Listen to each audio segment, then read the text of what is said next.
Hi, my name is Diane Games, and I'm a speech and language pathologist who works in a private practice in Cincinnati.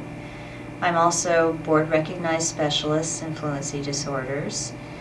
This is my second NSA convention. I have been aware of the organization for quite some time, even before I became so interested in stuttering therapy. I think the value of any kind of organization that is a self-help group type organization is that you meet so many different kinds of people. You have a real sense of the breadth and depth of this disorder, and you also learn so much from talking to people who have been through so many experiences with stuttering.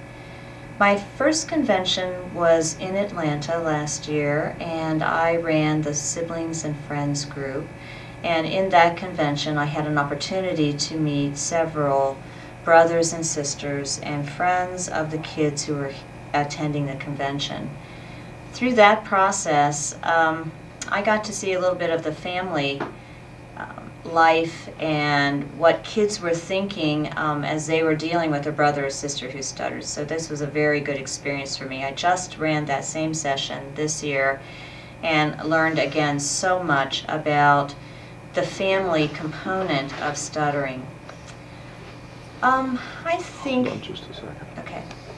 Sorry. Start over again? Sure. Although that was, I mean, I'm not sure how much it will show, so we'll edit it and see, but go ahead. Okay. My name is Diane Games, and I'm a speech and language pathologist, and I have a private practice in Cincinnati, Ohio. I am also board-recognized specialist in fluency disorders, and this is my second NSA convention. When I first heard of the NSA, I can remember being obviously much younger and beginning to work with children and teens and adults who stutter. And I found the organization to be such a supportive one in terms of providing materials, videos, different kinds of things to help me in my therapy to help others who stuttered. I also learned a lot from the newsletters and information that they sent out. But it wasn't until last year that I attended a convention, and that convention was in Atlanta. And at that time, I was asked to run a Siblings and Friends workshop. And again, I had an experience that I had not had in any other interactions that I've set up in Cincinnati. And that was meeting the family members of people who stutter, kids who stutter, and learning from them about their experiences and what they actually understood about stuttering as a disorder. I've run that session this year again, and I really think the kids that were there could have done the PowerPoint. They knew a lot about stuttering, and so I would say that's a wonderful benefit of this convention, to help educate family members about this disorder, how to handle it, what's happening, and so forth. The NSA is a wonderful support organization, not only for people who stutter and their families, but also for the professional community. Any activity that I have attended has offered me not only an educational experience, but also exposure to people from a wide range of ages, financial backgrounds, types of stuttering disorders, and different ways of coping with the disorders. So from that standpoint, as a speech pathologist, I've learned a lot. Okay. What else? If you were going to describe or talk to a speech pathologist who had not attended a conference or wasn't aware of it, what would you say to them?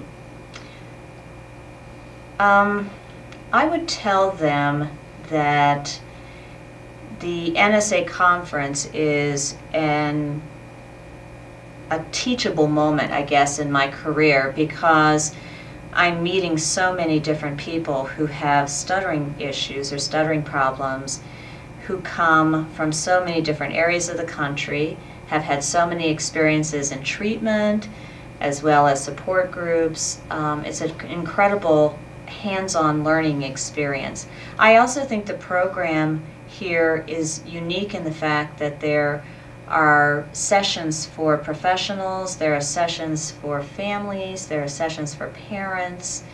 There's a wide range of offerings that you don't see in other conferences, so that you can learn about different aspects of stuttering as a disorder from different points of view. And I find that to be really, really helpful.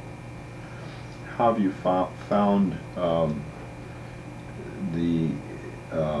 the group or the organization as a whole in terms of its receptiveness to you and to the professional community?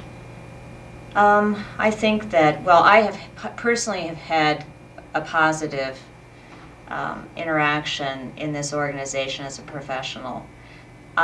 Every session that I've attended so far, and certainly I've been to 2 conventions, so this is not maybe the experiences of everybody, there has been an openness to listen to a wide range of thoughts and ideas.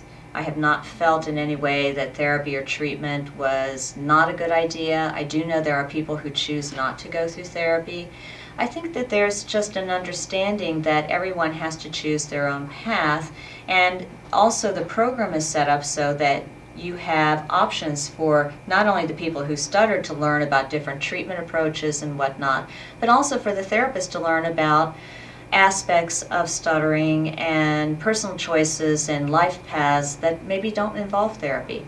I think that the successes of the many people here who have learned to cope with, if you want to say that term, with their stuttering is in and of itself a very, very positive experience.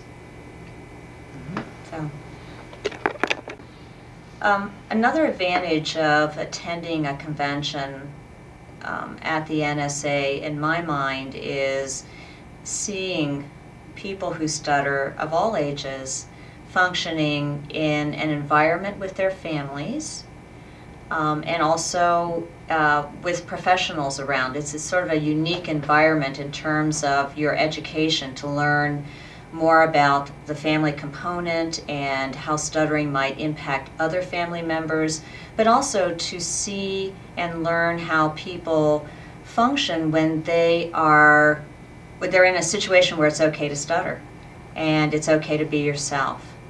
And this has been quite a wonderful, eye-opening experience for me. I don't think I can ever experience this type of thing in any other situation.